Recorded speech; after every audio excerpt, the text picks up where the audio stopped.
Bonjour à tous, je suis aujourd'hui avec Gilles Béraud. Gilles Béraud qui est président du Club France Développement Durable en France, mais aussi conseiller spécial de la Medcop Climat de Tanger. Bonjour Monsieur Béraud.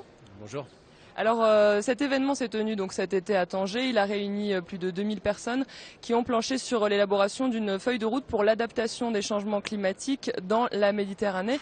Est-ce que vous pouvez nous parler tout d'abord de la spécificité de la région méditerranéenne ? Alors, la région méditerranéenne est une région particulièrement fragile. On sait que cette région va souffrir beaucoup plus rapidement que d'autres des changements climatiques, des dérèglements climatiques. Donc c'est pour ça qu'il faut lutter contre les émissions de carbone, mais aussi d'ores et déjà s'y adapter. C'est aussi une région qui, bien évidemment, est sujette à des grandes fragilités de la biodiversité et sujette à une situation géopolitique très compliquée. On voit bien déjà ce qui se passe au niveau des migrations. Bientôt, dans très peu de temps même, du fait des problèmes d'accès à l'eau notamment, les migrations risquent de s'accélérer si on ne fait pas ce qu'il faut pour que chacun d'entre nous puisse continuer à vivre dans de bonnes conditions sur les bords de cette mer qu'est la Méditerranée. Alors justement, vous êtes ici à la COP22, notamment pour présenter les conclusions que vous avez tirées lors de la Medcop Climat de Tanger. Quelles sont-elles dans les grandes lignes, ces conclusions ? Alors, d'abord, la Medcop de Tanger a permis de réunir des différents types d'acteurs. Le constat de tous est le même, il faut agir encore plus vite. Agir plus vite, ça veut dire qu'il ne faut pas que les gens restent dans leur coin, il faut qu'on organise la collaboration entre ce qu'on appelle les acteurs non étatiques, c'est-à-dire les collectivités locales, les entreprises, les ONG, les chercheurs. Il faut que tout le monde travaille ensemble. Donc on a décomposé les sujets, le bâtiment, la mobilité, l'agriculture, et sujet par sujet, on a mis en place des coalitions, des groupements d'acteurs pour pouvoir sélectionner quelles sont les actions à mettre en œuvre qui vont être le plus efficaces.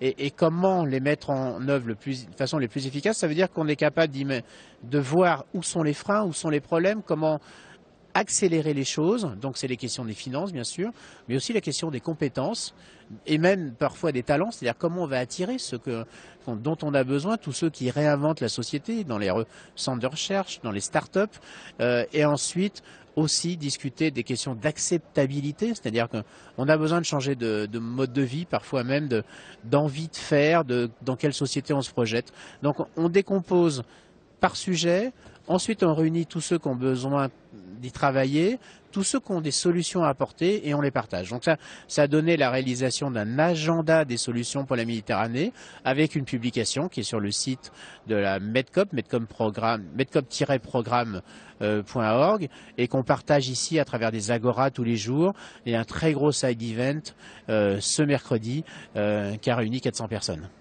Alors justement, vous parlez d'accélération. Comment, selon vous, accélérer les choses concrètement ? Alors, la première dimension pour accélérer les choses, c'est les localiser. Une COP, ça se décide au niveau des pays.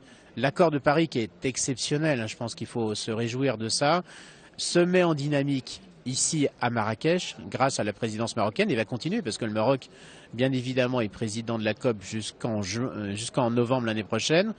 Mais donc, on a besoin de localiser. Donc on a besoin d'un animateur.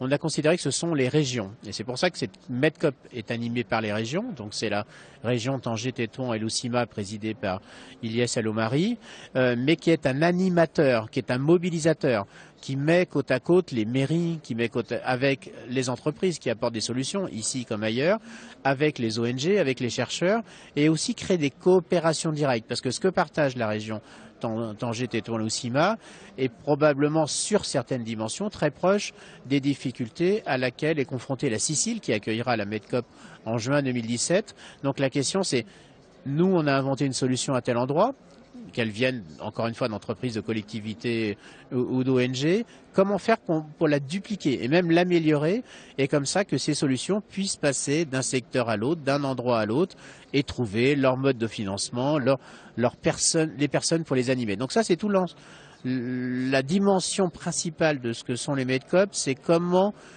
organiser la mobilisation des gens et des moyens pour être un accélérateur de transformation des territoires. Alors vous avez été très impliqué l'année dernière lors de la COP21. Vous avez travaillé notamment sur un dispositif solution COP21. Quelle est la différence entre la COP21 et la COP22 ici au Maroc ? Alors, je crois qu'il y a une dimension majeure, une grande différence entre la COP 21 et la COP 22.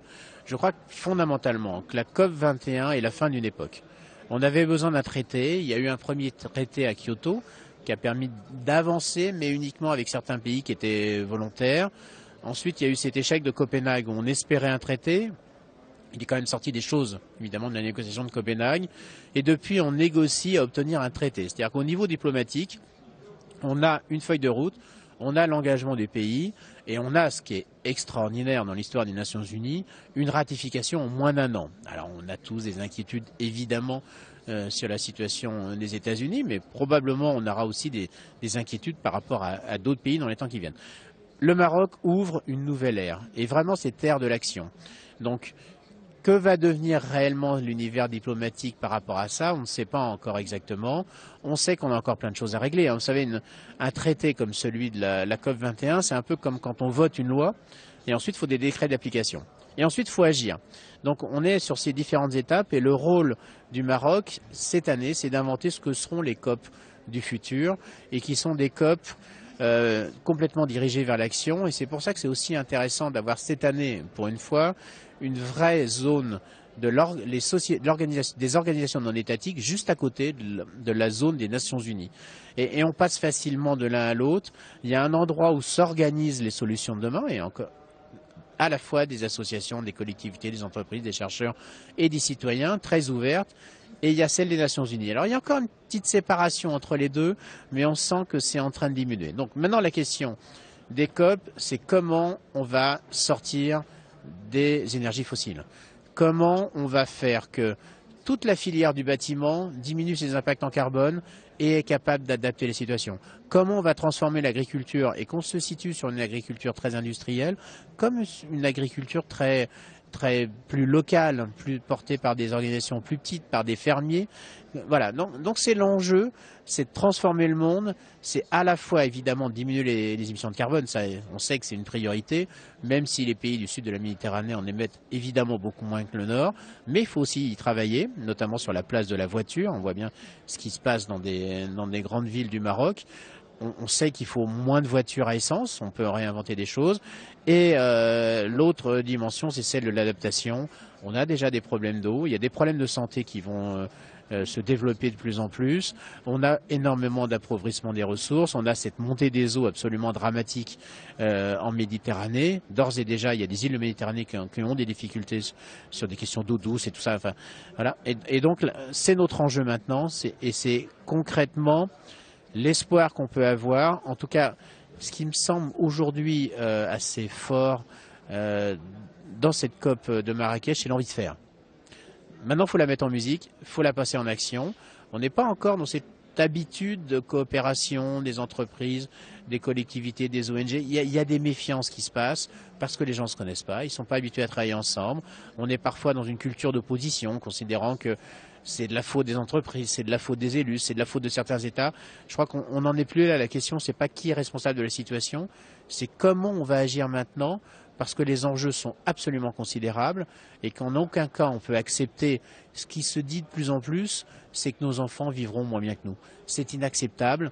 Et d'ailleurs, les jeunes qui sont présents dans cette COP et sur l'agora de la Medcop, on a reçu des élèves qui venaient de Kazakh, qui étaient d'une passion, d'une compétence, d'une envie de faire très forte. Comment faire que ces jeunes puissent disposer du même patrimoine que nous, parce que l'enjeu, c'est de préserver les conditions du développement, c'est pas de donner des leçons à qui que ce soit, c'est juste que les enfants qui ont aujourd'hui 10, 12 ou quel que soit leur âge, c'est 2 milliards de jeunes qui sont nés dans ce siècle, aient la capacité de continuer leur développement, alors qu'on est actuellement 7 milliards et qu'on va passer à 10 milliards en 2050. Une dernière question, Monsieur Béraud. La COP 22 est déjà plus qu'à mi-parcours. Est-ce que vous êtes optimiste sur ce qui va ressortir de cet événement ? Je crois que la question aujourd'hui n'est plus l'optimisme ou le pessimisme. La question aujourd'hui, c'est comment faire encore plus vite, encore plus fort, encore plus rapidement. D'ores et déjà, je crois qu'on peut considérer que cette COP est un succès. D'abord, les gens sont venus. il y avait cette inquiétude-là après l'année de Paris, non pas parce que je suis français et que ça se passe à Paris, mais c'était l'année du traité, quoi. Cette COP 21, tout le monde savait que ce serait l'enjeu et c'était pas si facile. Aujourd'hui, ça semble évident, ça ne l'était pas du tout. Il y a eu un accord très compliqué à obtenir. Je vous rappelle que c'est à l'unanimité.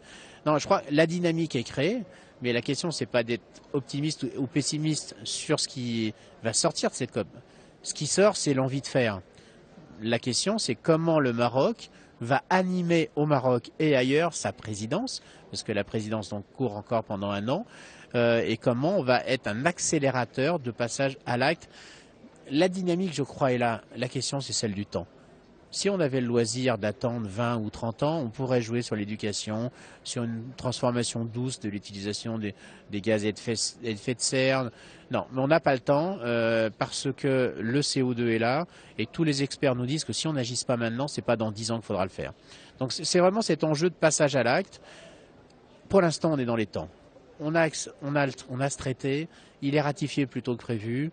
On a une dynamique d'acteurs exceptionnelle et je crois que le Maroc est une grande année environnementale avec les zéro Mica, etc.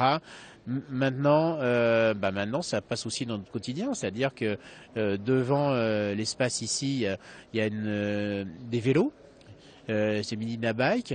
Des vélos en partage à Marrakech, c'était pas très envisageable il y a encore pas très longtemps. Marrakech d'ailleurs retrouve peut-être son statut de capitale du vélo et est devenue la capitale du scooter thermique, etc. Mais demain ce sera probablement des véhicules électriques. Ce qu'il faut, c'est qu'on soit, la dynamique est là, il faut qu'on accélère les choses. On n'est pas assez rapide. Donc c'est ça l'enjeu. Mais on est sur la bonne voie. Gilles Béraud, merci beaucoup pour votre éclairage. Merci. Au revoir.